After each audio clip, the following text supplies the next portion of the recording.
A fight is escalating tonight over what to do with Dallas City Hall. Some feel it's too historic to abandon, while others say that land is key to keeping the Mavs and Stars and bringing more life downtown. Kevin Reese just spoke with a prominent group that could sway the decision, but it won't happen without a fight.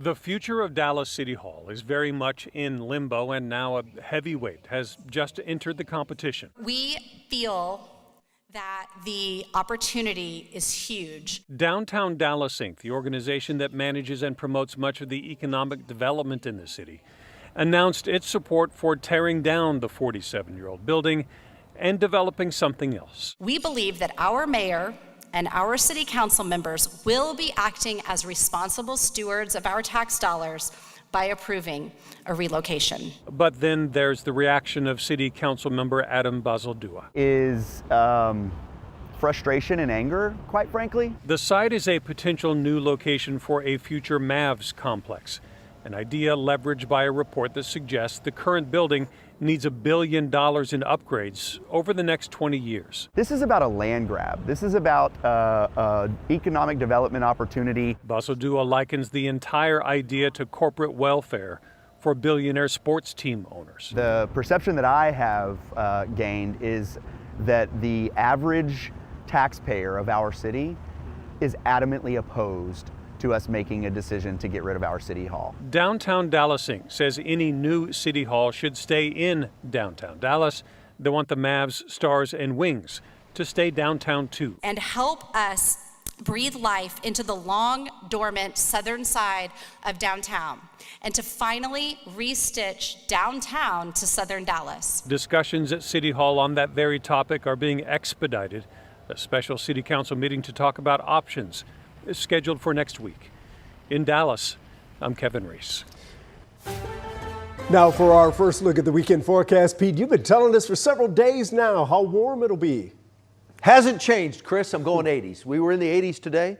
We'll be in the 80s as we head through the weekend. And then next week, Wednesday of next week, we have a WFAA weather alert day in place for Wednesday. And that's because of rain. We haven't had rain in quite a while, and it's going to be multiple days. But right now, let's start with Wednesday. We may extend this even a little bit farther. On and off rain begins Wednesday. Some isolated thunderstorms, maybe some small hail and some gusty winds. That's all a possibility. So what do you need? You need to stay updated on the forecast. You may need to adjust your outdoor plans on Wednesday. And please download WFAA Plus to your TV. 81, that was the high temperature today. We did it. It's the 15th 80-degree day. It's the most on record in a winter here for the Dallas-Fort Worth area. And I have another one tomorrow. Tomorrow's the last day of February, so a warm day indeed. In the 70s outside right now, 78 in Dallas, 76 in Fort Worth. Clear skies across North Texas, other than a little cloud cover along the Texas coast and some cirrus clouds up in the Panhandle. That is it. And my forecast for the weekend, maybe a sprinkle or a spotty shower tomorrow morning. Otherwise, the sun and clouds tomorrow morning. Then the sun comes out, we hit 84. Sunshine on Sunday, we hit 82, 80s Monday and Tuesday of next week. Then we fall off into the 70s, and that's when the rain returns. I'll have that rainfall timeline coming up. Within the last several hours, former Vice President Kamala Harris endorsed Representative Jasmine Crockett in the Texas Senate race. She recorded a robocall to try and turn out voters. Texas has the chance to send a fighter like Jasmine Crockett to the United States Senate. Jasmine has the experience and record to hold Donald Trump and his billionaire cronies accountable. It's time to turn Texas blue. Congresswoman Crockett has shared she consulted with Harris before joining the Senate race. She served as Harris's national co-chair during her run for president.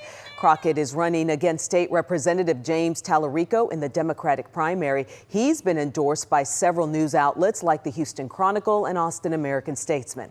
The winner of their race will go on to face the Republican candidate, either incumbent Senator John Cornyn, current Texas Attorney General Ken Paxton, or Representative Wesley Hunt.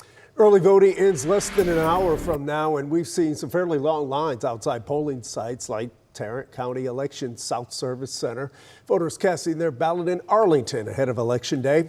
We just checked with the Secretary of State. More than 10% of registered voters in Texas have already cast a ballot, which works out to roughly 1.9 million people. This primary will decide who's on the ballot in November, and as long as you're in line by 7 p.m., you can still cast an early ballot tonight. Several counties are posting up-to-date wait times online so you can see how long it'll be before you go. President Trump is wrapping up his visit to Corpus Christi tonight. He was expected in town to promote his energy agenda, but touched on several things from his State of the Union speech and the country's affordability to the possibility of a third term despite the 22nd Amendment, which restricts presidents to 2 terms. He also talked about a big decision in Iran that's looming. We're going to keep on working and we'll keep on fighting. Texas will keep on drilling. Corpus Christi will keep on shipping.